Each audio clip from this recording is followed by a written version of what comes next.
लोक में जो दूसरों को सुख पहुंचाने का भाव, इससे बड़ा कोई धर्म नहीं है। युधिष्ठिर जी ने कहा, गोस्वामी तुलसीदास जी ने भी लिखा, परहित सरिष धर्म नहीं भाई, इससे बड़ा कोई धर्म नहीं।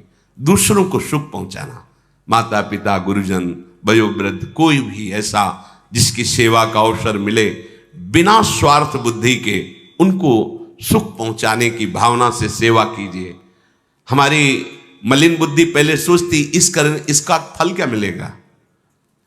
अगर कोई प्रशंसा भी नहीं मिलेगी, कोई जान भी नहीं पाएगा, तो फिर करने में रुचि नहीं। चार लोग अगर बड़ाई ही कर दे तो कम से कम हमारा उत्साह बढ़ जाए।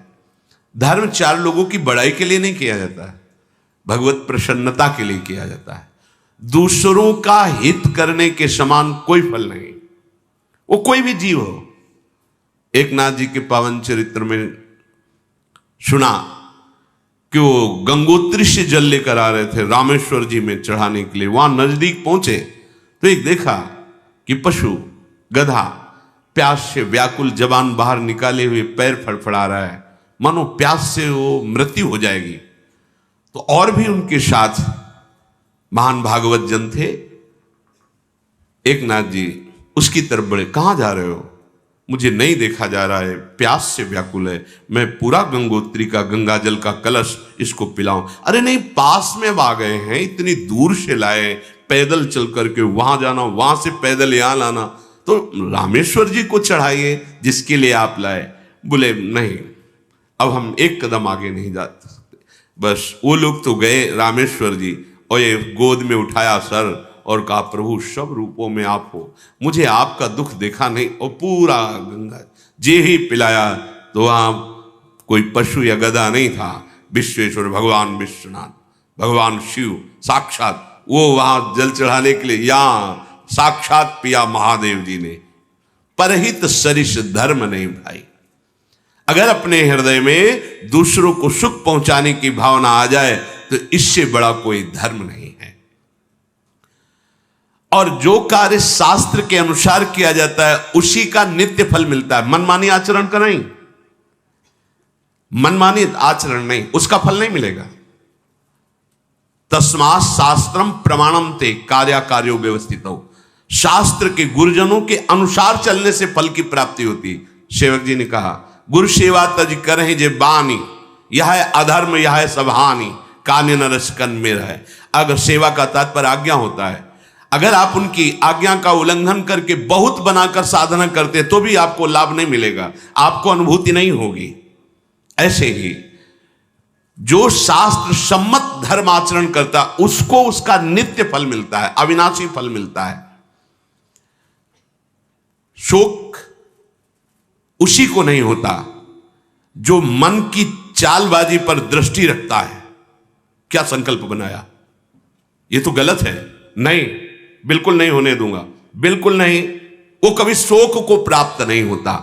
और जो मन के अनुसार चलता है वो कभी निशोक नहीं होता, सदैव शोकित होता रहता है। लक्षण है भय, शोक, चिंता, विषाद, असहाय, अपने को अनुभव करना।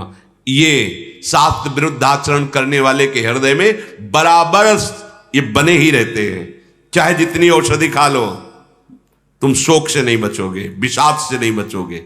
और यदि मन पर दृष्टि रखे हुए हो, उसकी चाल पर एक गलत चिंतन नहीं, तो तुम्हें शोक कभी व्याप्त ही नहीं होगा, भय कभी व्याप्त। अगर आपसे अपराध नहीं हुआ तो भय नहीं होगा आपको, हृदय आपका मजबूत होगा, शोक नहीं होगा, विषाद नहीं होगा, आप असहाय अनुभव नहीं करेंगे, क्योंकि धर्म से चल रहे हो तो धर्म आपको बल देगा और आपकी रक्षा करेगा।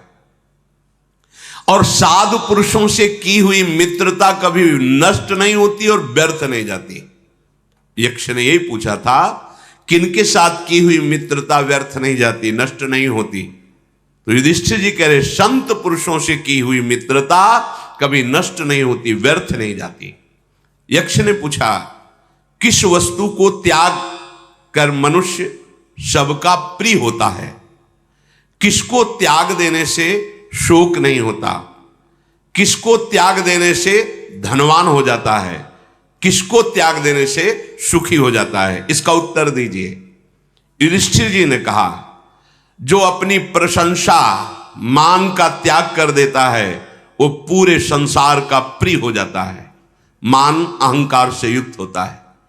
अगर अहम भरी चेष्टा है तो दूसरों को दुख पहुंचेगा। तुम्हारी वाणी से, तुम्हारी चेष्टा से अनजाने में भी पहुंच जाएगा। अगर मान त्यागी है, दैन्य भाव है, तो वो सबको प्यारा होगा। और दूसरा, किसको त्याग देने से शोक नहीं होता? जो कभी किसी पर क्रोध नहीं करता, क्रोध का त्याग कर देता है, उसके हृदय में कभी भी दुख नहीं होता, दुख नहीं पहुंचता। धनवान कौन होता है? जो पराई स्त्री के भोगने की भावना का त्याग कर देता है, उसकी लक्ष्मी सुरक्षित हो जाती है। ध्यान दीजिए, जिसकी लक्ष्मी बढ़ती है तो कुमार्गगामी प्रवृत्तियों पर उतर जाता है। शराब पीना, व्यभिचार करना, पैसा है ना, खरीद लेंगे, खरीद लीजिए। आपकी दुर्गति भी उसी में आ रही है फलस्वरूप से, उसको तुम नहीं देख पा रहे हो। ये कानून है, ये वैदिक कानून है, ये जो अपना लौकिक कानून है, दोनों आपको दंड देंगे। ऐसी जगह फंसोगे जहां तुम्हारा कोई दोष नहीं होगा, फिर तुम चिल्ला चिल्ला के कसम खा के कहोगे कि हमसे कोई गलती नहीं हुई, लेकिन ये वो गलती जिसे कोई जाना नहीं, उसका फल मिला है आपको। भागवतिक कानून में एक सेकंड का भी हिसाब, कभी चूक नहीं होती। आज आपसे गलती नहीं हो रही, आप कसम खा के कह सकते हो कि मैंने ये नहीं किया, लेकिन जो परिणाम आया है वो उसका आया है जिसको ना इस राज कानून ने जाना और न वैदिक कानून ने दंड दिया। अब उसका दंड आया है। आपका एकांतिक पाप आपको जला के दंड दे के ही रहेगा। वो बहुत बलवान है। अवश्य में भोक्तव्यम कृतम कर्म शुभाशुभम। जो काम भावना से दूसरी माताओं बहनों की तरफ भोग दृष्टि से देखता है, वो अर्थवान भी हो, धनी भी हो गया हो पुण्य बल से, तो उसका पतन हो जाएगा, वो दुर्गति को प्राप्त होगा। सुखी वही है जो लोभ का त्याग करके धर्म पूर्वक धन कमाता है, वही धन उसको सुख प्रदान करता है। महाराज युधिष्ठिर ने उत्तर दिया। यक्ष ने पूछा, जगत को किस वस्तु ने ढक रखा है? सत्य वस्तु क्यों नहीं दिखाई दे रही? किसके कारण प्रकाशित नहीं होता? मनुष्य मित्रों को किस लिए त्याग देता है और स्वर्ग में किस कारण से नहीं पहुंच पाते? इसका उत्तर दीजिए। युधिष्ठिर जी ने कहा, ये अज्ञान अंधकार से ढका हुआ जगत है, इसीलिए वो ब्रह्म को नहीं देख पा रहा। अज्ञान निवृत्त हो जाए, ज्ञान हो जाए तो अभी अनुभव हो जाए। तमोगुण के कारण ये अज्ञान बढ़ता रहता है और परम प्रकाश परमात्मा स्वरूप को वो नहीं देख पाता है। जब अपने हृदय में धन का लोभ, भोगों का लोभ बढ़ जाता है तो सत मित्रों की सलाह कड़वी लगने लगती है। प्रश्न था कि सतमित्रों का त्याग किस लिए कर दिया जाता है? तो बोले, जब अंदर हमारे लोभ प्रवृत्ति बढ़ती है, दूषित प्रवृत्ति बढ़ती है और सतमित्र कोई सलाह देता है तो शत्रु लगने लगता है, फिर उसका त्याग कर देते हैं। स्वर्ग में इसलिए नहीं जाते कि भोगाशक्ति के कारण उनका मन मलिन हो जाता है, इसलिए वो स्वर्ग में जाने की योग्यता खो देते हैं। यक्ष ने महाराज युधिष्ठिर से पूछा, तपस्या का क्या लक्षण है? दम किसे कहते हैं? क्षमा का क्या स्वरूप है? लज्जा किसे कहा गया है? युधिष्ठिर जी ने कहा, जो अपने शास्त्र सम्मत धर्म के करने में कष्ट सहते हैं, उसी कष्ट को सहन करने के कारण उसे तपस्या कहा गया है। सीधी बात है, बाहरी कोई भी दम्भ करने की यहां बात नहीं कही गई।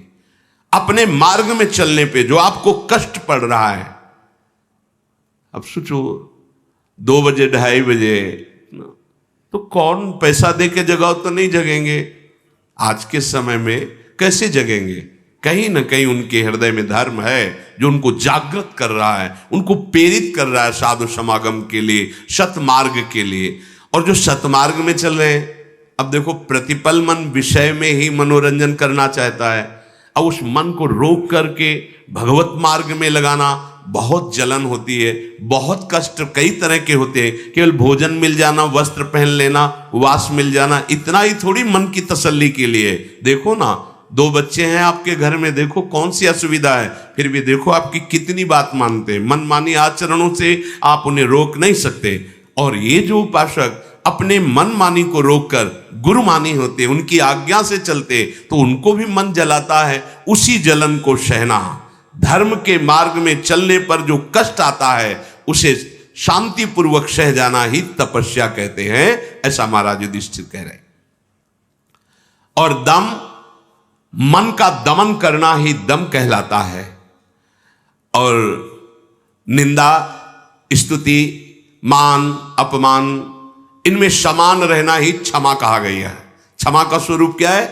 कोई निंदा करे तो आपके अंदर जलन नहीं होनी चाहिए, सम्मान करे तो आपके अंदर आनंद की गुदगुदी नहीं होनी चाहिए, हर्ष की। हमारा नहीं, अगर ऐसा है तो अभी क्षमा जागृत नहीं हुई। किसी भी द्वंद्व से कोई भी अंदर हलचल ना होना, युधिष्ठिर जी कहते हैं, इसे